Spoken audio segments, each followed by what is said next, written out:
सच की आवाज आप तक। न्यूज खबर छोटी हो या बड़ी खबर, आसपास की हो या देश प्रदेश की, हर खबर आप तक। खबरों का खजाना। विकासनगर क्षेत्र में स्थित चक्राता वन प्रभाग के रामपुर मंडी ढलीपुर में देश का पहला वेटलैंड संरक्षण रिजर्व आसन वेटलैंड कुछ ही दिनों में विदेशी पक्षियों से गुलजार होने लगेगा, जिसकी तैयारियों को लेकर वन विभाग ने भी कमर कस ली है। वन विभाग द्वारा बनाई गई आसन कंजर्वेशन रिजर्व प्रबंध समिति इन दिनों विदेशी पक्षियों के आगमन से पहले अपनी तैयारियों को मुकम्मल करने में जुटी नजर आ रही है, जिसे लेकर अहम बैठकों का दौर भी जारी है। विभागीय अधिकारी व कर्मचारी ने पक्षियों के हैबिटेट को बेहतर करने का प्लान बना लिया है। इसके साथ ही झील की शिल्प को कम करना, वेस्ट मैनेजमेंट, आसपास प्रदूषण को कम करना और इको टूरिज्म को प्रचार प्रसार के जरिए बढ़ाने का प्लान समिति बना चुकी है। इस कमेटी की सिफारिश चीफ वाइल्ड लाइफ के पास अप्रूवल के लिए भेजी जाएगी, जिसके बाद समय रहते सभी मुख्य तैयारियों को पूरा कर लिया जाएगा। देखिए, ये हमारी एक कमेटी है, तो इसकी जो रिकमेंडेशंस होती है हमारे चीफ वाइल्ड लाइफ वार्डन साहब को जाती है, उसके हिसाब से फिर हम काम करते हैं वहाँ से अप्रूवल के लिए, जो अप्रूवल मिल जाती है। अब जैसे बहुत सारे मुद्दे इसमें हम लोगों ने डिस्कस किए हैं। सबसे इम्पोर्टेंट है हैबिटेट मैनेजमेंट का। अभी पक्षी आने वाले हैं तो डीएफओ साहब अभी एक हैबिटेट इम्प्रूवमेंट का प्लान बना रहे हैं, जिसमें बेसिकली वीड रिमूवल है फर्स्ट हमारा, तो वो अभी भेजेंगे। तो वो इनको कहा है कि जल्दी से जल्दी भेज के उसको अप्रूवल लेके काम करें।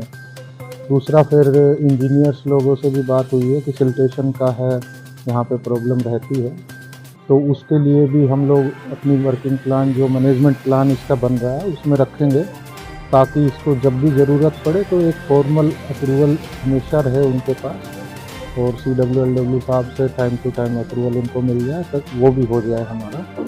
जिससे सिल्टेशन कम होगा तो जो है वीड भी कम आएंगे। और दूसरा हम लोगों का यह है कि वेस्ट मैनेजमेंट का यहाँ पे बड़ा इम्पोर्टेंट इंजीनियर्स ने भी बताया, इरिगेशन वालों ने भी, और ये भी इंजीनियर्स ने भी, और हमारे डीएफओ साहब ने भी, कि वेस्ट मैनेजमेंट का बहुत इम्पोर्टेंट पार्ट है। आसपास के गांव हैं, तो डिस्कशन ये हुआ कि आसपास के जितने गांव हैं, एक तो उसमें कुछ ड्राइव चलाएं, कुछ ये करने का कि वेस्ट को कैसे डिस्पोजल किया जाए, तो उनको सेंसिटाइज करें किसी एनजीओ की मदद लेकर। दूसरा, कुछ ऐसे पॉइंट्स हों कि हमारी जो आसन नदी में अगर कोई पोल्यूशन फैला रहा है तो उनको भी चिन्हित करें। फिर जैसे केमिकल एनालिसिस इस वाटर की रेगुलरली होनी चाहिए। तो जैसे WII के एक्सपर्ट हैं, उन्होंने कहा कि यहाँ पे रेगुलर लॉन्ग टर्म स्टडी भी चलती रहना चाहिए। बहुत अच्छे अच्छे सजेशंस इन्होंने दिए।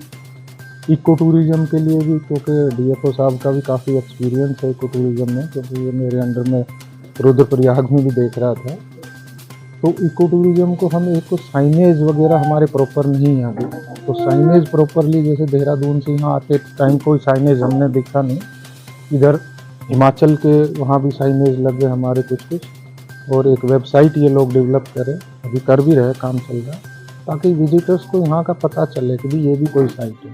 देहरादून कोई आए तो उसको देहरादून एंड अराउंड पता रहना चाहिए कि कहाँ कहाँ पे कौन कौन सी चीज़ें।